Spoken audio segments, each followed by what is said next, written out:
हाँ जी, good evening friends, welcome back to Paks institute. So Paks institute के ऑनलाइन चैनल ਤੇ ਤੁਹਾਡਾ ਸਵਾਗਤ ਹੈ ਜੀ।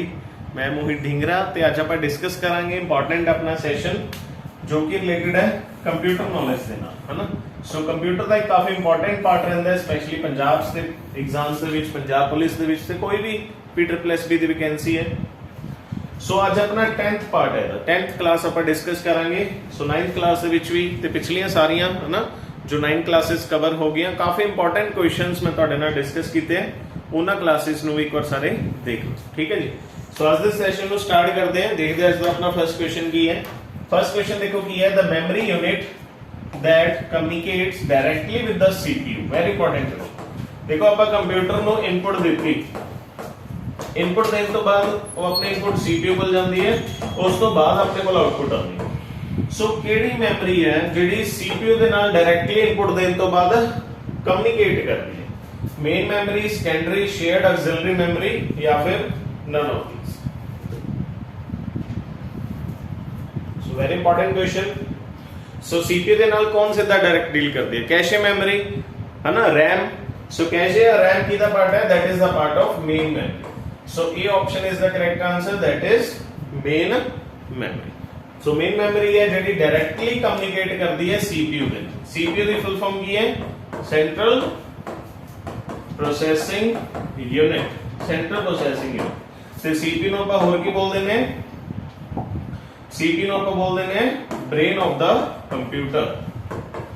So brain of the computer भी किसਨੂੰ ਬੋਲਿਆ ਜਾਂਦਾ ਹੈ? That is CPU। ठीक है, काफी इंपॉर्टेंट। सो इस क्वेश्चन का अपना करेक्ट आंसर हो जाएगा A option, that is main memory. Very important. चलते हैं नेक्स्ट क्वेश्चन ते। नेक्स्ट क्वेश्चन देखते हैं की है। सो सेकंड क्वेश्चन देखो की है, ROM is an example of which of the following. So ROM की है? ROM is read only memory. So read only memory. Read only memory का मतलब की है जे एक बार इस प्रोग्रामिंग आप करती है उन्होंने प्रोग्रामिंग नु इरेज नहीं कर सकते, ठीक है, नहीं कर सकते। सो किदा पार्ट है? वर्चुअल मेमोरी का, नॉन वोलेटाइल, कैशे या वोलेटाइल? Very important question.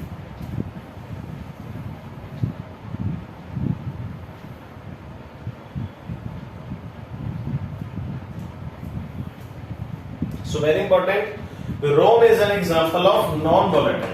ठीक है जी। So B option is the correct answer। लेकिन ਆਪਾਂ ਨੂੰ ਪਤਾ ਹੈ RAM ਕੀ ਹੁੰਦੀ ਹੈ? Very important। ਆਪਾਂ ਬਹੁਤ ਵਾਰੀ ਪੜਿਆ RAM volatile, ROM non volatile। ਦੂਜੀ ਪੰਜਵੀਂ ਕਲਾਸ ਤੋਂ ਪੜਨਾ ਸ਼ੁਰੂ ਕਰ ਦਿੰਦੇ ਹਾਂ, ਹਨਾ। ਸੋ volatile ਕਿਹੜੀ ਹੈ? RAM, ਯਾਨੀ ਕਿ ਜਿਹੜੀ ਵੀ ਪ੍ਰੋਸੈਸਿੰਗ ਇਸ ਚ ਚੱਲ ਰਹੀ ਹੈ, ਜੋ ਵੀ ਇਸ ਚ ਮੈਮਰੀ ਸੇਵ ਹੈ, ਉੱਡ ਜਾਂਦਾ ਜਦੋਂ ਪਾਵਰ ਸ਼ਟਡਾਊਨ ਹੋ ਜਾਏ। बट ਜਿਹੜੀ ROM ਹੈ ਉਹ ਨॉन ਵੋਲੇਟਾਈਲ ਹੈ, ਯਾਨੀ ਕਿ ਪਾਵਰ ਸਵਿਚ ਆਫ ਹੋਣ ਤੋਂ ਬਾਅਦ ਵੀ ਇਸ ਜੋ ਸੇਵ ਆ ਉਹ ਸੇਵ ਹੀ ਰਹਿੰਦਾ ਜਦੋਂ ਤੱਕ ਉਹਨੂੰ ਆਪਾਂ ਖੁਦ ਇਰੇਜ਼ ਨਹੀਂ ਕਰਦੇ, ਠੀਕ ਹੈ। ਸੋ ਇਰੇਜ਼ ਵੀ ਏਦਾਂ ਨਹੀਂ ਹੁੰਦੀ, ਔਖੇ ਤਰੀਕੇ ਨਾਲ ਇਰੇਜ਼ ਹੁੰਦੀ ਹੈ, UV ਰੇਡੀਏਸ਼ਨਸ ਦੀ ਹੈਲਪ ਨਾਲ ਇਰੇਜ਼ ਹੁੰਦੀ ਹੈ। ਸੋ ROM की एग्जांपल है, that is example of non volatile memory. So B option is the correct answer. तो RAM की फुल फॉर्म की है? RAM की फुल फॉर्म है रैंडम एक्सेस मेमोरी। ठीक है, तो ਆਪਾਂ ਬਹੁਤ ਵਾਰੀ ਪੜ੍ਹ ਲਿਆ, ਠੀਕ ਹੈ। ਇਹ ਤਾਂ ਮੈਂ उम्मीद करता भी ਤੁਹਾਨੂੰ ਸਾਰਿਆਂ ਨੂੰ याद होंगे। RAM ROM ਤਾਂ ਬਿਲਕੁਲ ਬੇਸਿਕ ਜੇ ਫੁੱਲ ਫਾਰਮ ਹੈ। ਚਲਦੇ next. which of the following does not store data permanently। ਸੋ ਇਹਨਾਂ ਦੇ ਵਿੱਚੋਂ ਕੌਣ ਪਰਮਾਨੈਂਟਲੀ ਡਾਟਾ ਸਟੋਰ ਨਹੀਂ ਕਰਦਾ? ਭਾਈ ਦੱਸੋ। not। ਸੋ ਇਹ ਵਰਡ ਤੁਸੀਂ ਐਗਜ਼ਾਮ 'ਚ ਧਿਆਨ ਰੱਖਣਾ ਹੁੰਦਾ ਵੀ not ਲਿਖਿਆ ਕਿ ਨਹੀਂ ਲਿਖਿਆ।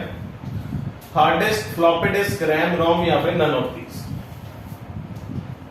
ਸੋ ਵੈਰੀ ਇੰਪੋਰਟੈਂਟ ਕੁਐਸਚਨ। ਸੋ ਜਿਹੜਾ ਡਾਟਾ ਨੂੰ ਪਰਮਾਨੈਂਟਲੀ ਸਟੋਰ ਨਹੀਂ ਕਰਦਾ ਆਪਾਂ ਉਹ ਦੱਸਣਾ। देखो हार्ड ड्राइव, हार्ड डिस्क ये तो करती है, फ्लॉपी डिस्क ये भी करती है, रैम नहीं करती। सो यही अपना आंसर हो जाएगा C option, that is RAM. तो रोम भी करते हैं परमानेंटली लेकिन रैम नहीं करती, ठीक है। So RAM that is random access memory, ROM that is read only memory. So RAM permanently data नु स्टोर नहीं करती है, ये आप दसना सी। So C option is the correct answer, ठीक है जी। चलते नेक्स्ट क्वेश्चन पे। नेक्स्ट देखो, stored data in which of the following remains intact even after the computer is turned on। ਹੁਣ ਦੇਖੋ ਕੋਈ ਵੀ ਡਾਟਾ ਆਪਣੇ ਕੰਪਿਊਟਰ ਦੇ ਵਿੱਚ ਸਟੋਰ ਹੈ, ਠੀਕ ਹੈ। ਕਹਿੰਦੇ remains intact। intact ਮਤਲਬ ਉਹ ਡਾਟਾ ਸਟੋਰ ਹੀ ਰਹਿੰਦਾ ਹੈ ਜਦੋਂ ਆਪਾਂ ਕੰਪਿਊਟਰ ਨੂੰ ਟਰਨ ਆਫ ਕਰ ਦਈਏ, ਸਵਿਚ ਆਫ ਕਰ ਦਈਏ ਤਾਂ ਵੀ ਰਹਿੰਦਾ, ਯਾਨੀ ਕਿ ਉੱਡਦਾ ਨਹੀਂ। ਸੋ ਉਹਨੂੰ ਆਪਾਂ ਕੀ ਬੋਲਦੇ ਹਾਂ? ਉਹ ਕਿੱਥੇ ਰਹਿੰਦਾ? RAM, motherboard, secondary, primary storage. सो वेरी इंपॉर्टेंट क्वेश्चन। देखो जे तो रैम च होगा ਉਹ ਤਾਂ ਇੰਟੈਕਟ ਨਹੀਂ ਰਹਿੰਦਾ, ਉਹ ਤਾਂ ਉੱਡ ਜਾਂਦਾ, ਸੋ ਰੈਮ ਤਾਂ ਆਪਣਾ ਆਨਸਰ ਨਹੀਂ ਹੋ ਸਕਦਾ। ਮਦਰਬੋਰਡ ਦੇ ਵਿੱਚ ਨਹੀਂ, ਮਦਰਬੋਰਡ 'ਚ ਵੀ ਨਹੀਂ ਸਟੋਰ ਹੁੰਦਾ। ਇਹਦਾ ਆਪਣਾ ਆਨਸਰ ਹੋ ਜਾਊਗਾ C option, that is secondary storage device. So secondary storage devices ਕਿਹੜੇ ਹੁੰਦੇ ਆ? ਲਾਈਕ ਹੁਣੇ ਆਪਾਂ ਪੜਿਆ hard disk, pen drive, floppy disk, ਇਹ ਸਾਰੇ ਸੈਕੰਡਰੀ ਸਟੋਰੇਜ ਡਿਵਾਈਸ। ਤੇ ਇਹਦੇ ਵਿੱਚ ਜੇ ਡਾਟਾ ਸਟੋਰ ਹੋ ਜੇ ਉਹ ਕੀ ਰਹਿੰਦਾ ਹੈ? ਇੰਟੈਕਟ। ਇੰਟੈਕਟ मतलब ਉਹ ਸਟੋਰ ਹੀ ਰਹਿੰਦਾ ਜਦੋਂ ਤੱਕ ਉਹ ਡਿਲੀਟ ਆਪਾਂ ਨਹੀਂ ਕਰਦੇ, ਜਾਂ ਫਿਰ ਜੇ ਆਪਾਂ ਸਵਿਚ ਆਫ ਵੀ ਕਰਦੇ ਕੰਪਿਊਟਰ ਨੂੰ, ਟਰਨ ਆਫ ਵੀ ਕਰ ਦਈਏ ਤਾਂ ਵੀ ਆਪਣੇ ਕੰਪਿਊਟਰ 'ਚ ਰਹਿੰਦਾ ਹੈ। ਉਹ ਕਦੋਂ ਰਹਿੰਦਾ ਹੈ? ਜਦੋਂ ਕਿੱਥੇ ਸੇਵ ਹੋਵੇ? Secondary storage devices. So C option is the correct answer. ਚਲਦੇ ਨੈਕਸਟ, ਫਿਫਥ ਦੇਖੋ, which of the following is a temporary primary memory? ਸੋ ਇਹਨਾਂ ਦੇ ਵਿੱਚੋਂ ਟੈਂਪਰੇਰੀ ਵੀ ਦੱਸਣੀ ਹੈ ਤੇ ਪ੍ਰਾਇਮਰੀ ਮੈਮਰੀ ਦੱਸਣੀ ਹੈ, ਕਿਹੜੀ ਹੈ? PROM, RAM, EPROM ਜਾਂ ROM? सो very important question. Temporary primary, temporary का मतलब वॉलेटाइल है, ठीक है। प्राइमरी भी है, मेन मेमोरी का पार्ट है। चलो ये तो मैं तुहानू दस ही दिता। सो इसका अपना करेक्ट आंसर के B option, that is RAM. So temporary यानी कि जो भी ਇਹਦੇ ਵਿੱਚ प्रोसेसिंग डेटा सेव है वो लाइट ऑफ जान तो बाद, साइन ऑफ होने तो बाद, स्विच ऑफ होने तो बाद उड़ जाता, दोबारा वो प्रोसेसिंग नहीं आती। So RAM is the correct answer. Full form ਆਪਾਂ ਹੁਣੀ ਪੜ੍ਹੀ ਸੀ, that is random access memory, है ना, random access memory। बाकी देख लो PROM की फुल फॉर्म की है, इंपॉर्टेंट है जी, programmable read only memory, very important, बहुत बार एग्जाम च पूछी गई है PROM दी। ते PROM ਨੂੰ ਕਿਹਦੇ ਨਾਲ ਡਿਲੀਟ ਕੀਤਾ ਜਾਂਦਾ ਹੈ, ਇਰੇਜ਼ ਕੀਤਾ ਜਾਂਦਾ ਹੈ, with the help of UV rays. ਇਹ ਵੀ ਪੁੱਛਿਆ, ਸੋ UV ਰੇਜ਼ ਦੀ ਹੈਲਪ ਨਾਲ ਇਰੇਜ਼ ਕੀਤਾ ਜਾਂਦਾ ਹੈ। EPROM, that is erasable programmable read only memory। ਇਹ ਵੀ ਕਾਫੀ ਇੰਪੋਰਟੈਂਟ ਹੈ। ਇਹਨੂੰ ਵੀ ਕਿਵੇਂ ਰੇਜ਼ ਕੀਤਾ ਜਾਂਦਾ ਹੈ? ਇਹਨੂੰ ਵੀ UV ਰੇਜ਼ ਦੀ ਹੈਲਪ ਦੇ ਨਾਲ ਰੇਜ਼ ਕੀਤਾ ਜਾਂਦਾ ਹੈ, UV ਰੇਜ਼, ਠੀਕ ਹੈ। ਸੋ important. So B option is the correct answer, that is RAM, temporary primary storage। next on the 6, a permanent memory which holds data in instructions for startup of the computer and does not erase data after power off। So ऐदा दी memory ਨੂੰ ਕੀ ਕਹਿੰਦੇ ਆ? ਵੀ ਇੱਕ permanent ਵੀ ਹੈ, ਠੀਕ ਹੈ, ਡੇਟਾ ਇਨਸਟਰਕਸ਼ਨਸ ਨੂੰ ਸਟਾਰਟਅਪ ਵੇਲੇ ਲੈ ਕੇ ਵੀ ਆਂਦੀ ਹੈ ਤੇ ਡੇਟਾ ਨੂੰ ਇਰੇਜ਼ ਵੀ ਨਹੀਂ ਕਰਦੀ ਜਦੋਂ ਪਾਵਰ ਆਫ ਹੋ ਜਾਏ। ਉਦਾਂ ਦੀ ਮੈਮੋਰੀ ਕਿਹੜੀ ਹੈ? ਨੈਟਵਰਕ ਇੰਟਰਫੇਸ ਕਾਰਡ, ਠੀਕ ਹੈ, CPU, RAM, ROM।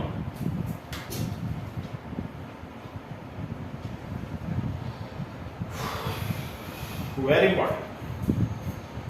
सो देखो नेटवर्क इंटरफेस कार्ड में कुछ नहीं होता है, तो नेटवर्क के नाल रिलेटेड है। ਇਹਦੀ ਤਾਂ ਆਪਾਂ ਨੂੰ ਫੁੱਲ ਫਾਰਮ ਪੁੱਛਦੇ, ਜਸਟ NIC ਦੀ ਫੁੱਲ ਫਾਰਮ ਦੱਸੋ, that is network interface card, ठीक है। ये तो अपना आंसर नहीं हो सकता। सेकंड है CPU, नहीं, CPU कोई मेमोरी थोड़ी है।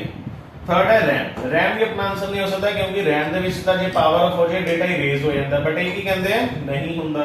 ਸੋ ਨਹੀਂ ਹੁੰਦਾ ਵਾਲੀ ਸਿਰਫ ਆਪਣੇ ਕੋਲ ਇੱਕੋ ਹੀ ਆਪਸ਼ਨ ਬਚ ਗਈ, that is B option, ROM। So ROM की फुल फॉर्म है रीड ओनली मेमोरी।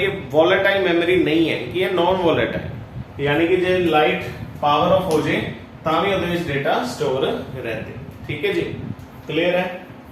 चलते next 7 question. The first electromechanical computer mark 1 invented by. So early stages ਦੇ ਵਿੱਚ ਕੰਪਿਊਟਰ ਬਣਾਇਆ ਸੀ ਜਿਹਦਾ ਨਾਮ ਸੀ ਮਾਰਕ 1। ਸੋ ਮਾਰਕ 1 ਨੂੰ ਦੱਸਣਾ ਆਪਾਂ ਕਿੰਨੇ ਬਣਾਇਆ ਸੀ, ਜੋ ਇਲੈਕਟ੍ਰੋਮੈਕੈਨੀਕਲ ਵੀ ਸੀ, इलैक्ट्रिकली डिजिटली भी चलता सी ते मैकेनिकली भी सी। So Charles Pascal, John W Mauchly, Howard Aiken, Clifford Berry, Steve Wozniak. Mark 1। So बहुत इंपॉर्टेंट अर्ली अपने स्टेजेस दे कंप्यूटर है, ठीक है। नाम की है दा मार्क 1 ते मार्क 1 ਨੂੰ ਕਿੰਨੇ ਬਣਾਇਆ ਸੀ? C option is the correct answer, that is Howard icon. Very important question, बहुत इंपॉर्टेंट क्वेश्चन है ये। सो हॉवर्ड आइकन ने बनाया सी कंप्यूटर जिहदा नाम की है मार्क 1। सो 1 ਤੁਹਾਨੂੰ ਪਤਾ ਹੀ ਹੈ, 1 ਦਾ ਮਤਲਬ ਇਹੀ ਹੈ ਵੀ ਸ਼ੁਰੂਆਤ ਦੇ ਵਿੱਚ ਪਹਿਲਾਂ ਜਿਹੜੇ ਕੰਪਿਊਟਰ ਬਣੇ ਪਹਿਲਾ ਕੰਪਿਊਟਰ ਸੀ, ਤਾਂ ਮਾਰਕ 1 ਇਹਨੂੰ ਬੋਲਿਆ ਜਾਂਦਾ, ਠੀਕ ਹੈ ਜੀ। ਸੋ हॉवर्ड आइकन ने बनाया सी, काफी इंपॉर्टेंट है। C option is the correct answer. चलते next 8th question. Which among the following type of computers is also known informally as number cruncher? So very important, कहते केड़ा कंप्यूटर है जिन्हों ਆਪਾਂ ਇਨਫॉर्मली ਹੋਰ ਕੀ ਬੋਲ ਦਿੰਦੇ ਆ, ਨੰਬਰ ਕਰੰਚੀਅਰ ਵੀ ਬੋਲ ਦਿੰਦੇ ਆ। वो केड़ा है, मिनी, सुपर, माइक्रो या मेन फ्रेम कंप्यूटर? आंसर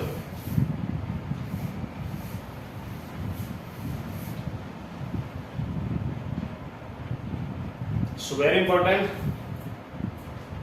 सो केड़ा इन्हां दे विचों जिहड़ा कंप्यूटरां नूं आपां नंबर क्रंचियर भी बोलदे ने। सो काफी इंपॉर्टेंट क्वेश्चन है, देखो। सो नंबर क्रंचियर और किन्नू बोलिया जांदा, that is super computer. So B option is the correct answer, super computer. क्यों? क्योंकि सुपर कंप्यूटर का मतलब यही है भी वो सुपर है। सुपर का मतलब भी वो large number of, very very large number of numerical number calculations नू कर पांदा है सिंगल माइक्रो तो माइक्रो सेकंड्स दे विच। ताई करके इनू नंबर क्रंचियर भी बोलिया जांदा है, किन्नू super computer. So super computer नू इनफॉर्मली, ठीक है, वैसे कहण नू आपां कहने आम भाषा दे विच नंबर क्रंचियर भी बोल देते हैं। So very important. सो अपन इंपॉर्टेंट क्वेश्चन आंदा है, first super computer of India. So India दा पहला सुपर कंप्यूटर केड़ा सी? दैट इज परम। परम 8000। ते जे अपन पूछ लें वर्ल्ड दा पहला केड़ा सी? ओदा नाम सी जी क्रेवन। सो वर्ल्ड दा पहला सी क्रेवन ते इंडिया दा सी Param 8000। So B option is the correct answer. चलते नेक्स्ट क्वेश्चन देखो, 9th क्वेश्चन आज दा अपना, which type of computer could be found in a digital watch? ਜਿਹੜੀ ਅੱਜਕੱਲ ਆਪਾਂ ਡਿਜੀਟਲ ਵਾਚਸ ਪਾਉਂਦੇ ਆ, ਐਪਲ ਦੀਆਂ ਕੋਈ ਵੀ ਆਪਾਂ ਡਿਜੀਟਲ ਵਾਚ ਪਾਉਂਦੇ ਆ, ਉਹਦੇ ਵਿੱਚ ਕਿਹੜਾ ਕੰਪਿਊਟਰ ਯੂਜ਼ ਹੁੰਦਾ ਹੈ? ਮੇਨ ਫਰੇਮ, ਸੁਪਰ ਐਮਬੈਡਡ ਜਾਂ notebook computer? Very important question, very very important question.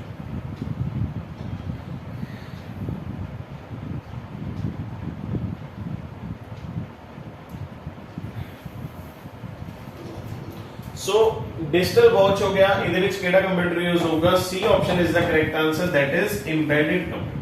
सो एम्बेडेड कंप्यूटर ਦਾ ਪਰਪਸ ਹੀ ਹੁੰਦਾ ਹੈ ਵੀ ਕਿਸੇ ਖਾਸ ਮਕਸਦ ਲਈ, for any particular purpose.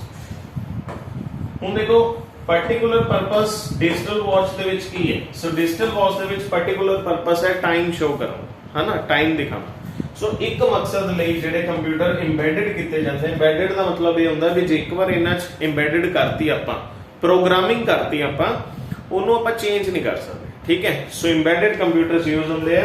So C option is the correct answer. So ਜਿਹੜੀ ਆਪਣੀ ਕਾਰਾਂ ਹੋ ਗਈਆਂ, ਅੱਜ ਕੱਲ ਆਪਣੇ ਘਰਾਂ ਦੇ ਵਿੱਚ 36 ਤਰੀਕੇ ਦੇ ਇਲੈਕਟ੍ਰੋਨਿਕ ਦਾ ਸਮਾਨ ਹੈ, ਹਰ ਚੀਜ਼ਾਂ ਦੇ ਵਿੱਚ ਕੋਈ ਨਾ ਕੋਈ ਇੰਬੈਡਡ ਕੰਪਿਊਟਰ ਯੂਜ਼ ਹੁੰਦਾ ਹੀ ਹੁੰਦਾ। So C option is the correct answer, that is embedded computer. Super computer बारे ਆਪਾਂ ਹੁਣੀ ਪੜ੍ਹ ਕੇ ਆਏ। ਸੁਪਰ ਕੰਪਿਊਟਰ ਨੂੰ ਆਪਾਂ ਹੋਰ ਕੀ ਬੋਲਦੇ ਆ? That is number cruncher. So number cruncher ਵੀ ਨੂੰ ਬੋਲਿਆ, ਠੀਕ ਹੈ ਜੀ। ਸੋ ਇਸ ਕੁਐਸਚਨ ਦਾ ਆਪਣਾ ਆਨਸਰ ਹੋ ਜਾਊਗਾ C option, embedded computer. Clear ਹੈ ਸਾਰਿਆਂ ਨੂੰ? ਚਲਦੇ ਨੈਕਸਟ ਕੁਐਸਚਨ ਤੇ। ਨੈਕਸਟ ਕੁਐਸਚਨ ਦੇਖੋ ਕੀ ਹੈ 10th, which of the following operation is not performed by the computer? not, very important। ਸੋ ਕਿਹੜਾ ਕੰਪਿਊਟਰ ਵੱਲੋਂ ਇਹਨਾਂ ਚੋਂ ਕੰਮ ਨਹੀਂ ਕੀਤਾ ਜਾਂਦਾ? ਪਾਓ ਦੱਸੋ। इनपुट, आउटपुट, थिंकिंग, प्रोसेसिंग या स्टोरेज?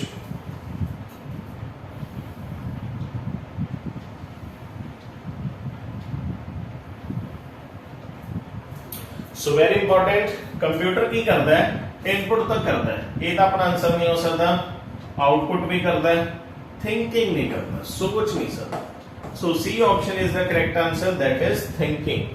सो कंप्यूटर बस यही एक काम है जो सोच के मतलब कर नहीं सकता, बाकी तो सारे काम कर लेता है, ठीक है। सो थिंकिंग कंप्यूटर नहीं कर सकता, प्रोसेसिंग भी करता है, स्टोरेज भी करता है, तो एक चीज जो मैं होर इत्थे लिखा वो की करता है? कंट्रोलिंग भी करता है, कंट्रोलिंग भी करता है। सो जेडे वैसे जो आप 5 काम लिखिए, 5 काम जेडे कंप्यूटर कर सकता है वो आ है इनपुट, आउटपुट, प्रोसेसिंग, स्टोरेज ते कंट्रोलिंग, ठीक है जी। जे पूछ लें केड़े कर सकता है तो मैं 5 लिखते, वो 5 काफी इंपॉर्टेंट है, ये ध्यान रखना। क्लियर है सारे नो? चलते हैं next question 11th, computer system consist of. So computer system दे विच की हुंदा? Internal devices, peripheral devices, software है, all of these. Very important question. एक सिस्टम देखो कई बार की हुंदा है, आप अपने घरां दे विच जिहड़े कंप्यूटर यूज करदे ने ਆਪਾਂ सिस्टम भी बोल दिंदे आ। सो ਇਹਦਾ मतलब की है? आंसर दो।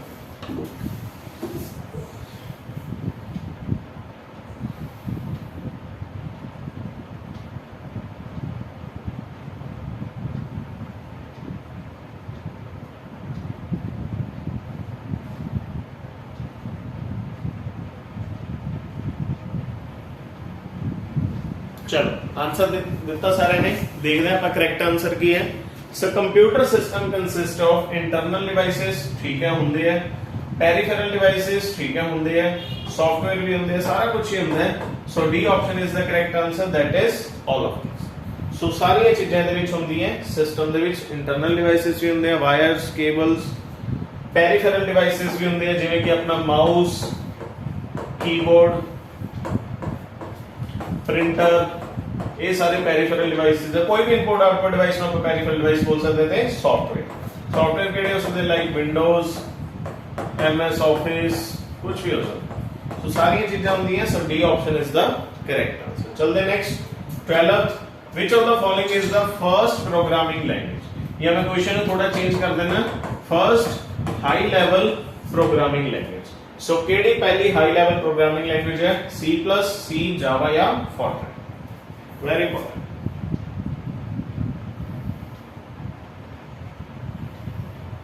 सो पहली हाई लेवल प्रोग्रामिंग लैंग्वेज केड़ी है, डी ऑप्शन, दैट इज फॉर्ट्रैन। सो फॉर्ट्रैन की आपको फुल फॉर्म भी याद रखनी है, that is formula translation. Formula translation ये लैंग्वेज बन गई सी जी 1957 ਦੇ ਵਿੱਚ ਤੇ ਕਿਹੜੀ ਕੰਪਨੀ ਨੇ ਬਣਾਇਆ ਸੀ, IBM। IBM ਦੀ ਫੁੱਲ ਫਾਰਮ ਕੀ ਹੈ, that is international business machines. So international business machines IBM ਨੇ ਇਹਨੂੰ ਬਣਾਇਆ ਸੀ, ਠੀਕ ਹੈ ਜੀ।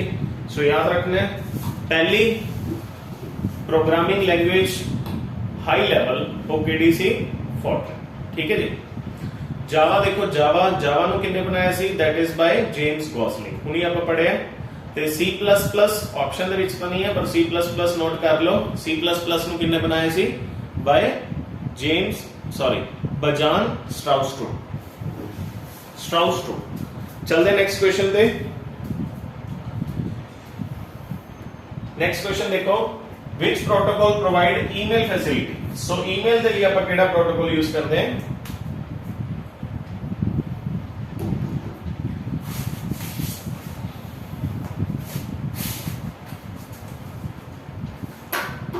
सो ईमेल के लिए आप ਜਿਹੜਾ प्रोटोकॉल यूज करते हैं, C option, that is SMTP यानी कि simple mail transfer protocol. Simple mail transfer protocol very important emails पे, ठीक है जी। चलते नेक्स्ट 14th, DNS। DNS की फुल फॉर्म की distributed name system, domain name system, dynamic data. So DNS की फुल फॉर्म होती है, that is domain name system. अलग अलग डोमेन्स के नाम रखना वो आप बोलते हैं DNS को। फुल फॉर्म काफी इंपॉर्टेंट है। नेक्स्ट देखो फ्लॉपी डिस्क। फ्लॉपी डिस्क का दूसरा नाम की है, सो फ्लॉपी डिस्क नो और की बोलते हैं अपन, डिस्केट भी बोलते हैं, ठीक है जी। सो डी ऑप्शन, फ्लॉपी डिस्क का दूसरा नाम की है डिस्केट्स, वेरी इंपॉर्टेंट। ਤੇ ਲਾਸਟ ਕੁਐਸਚਨ ਵੱਲ ਚੱਲਦੇ ਹਾਂ, which enables to send the same letter to different person।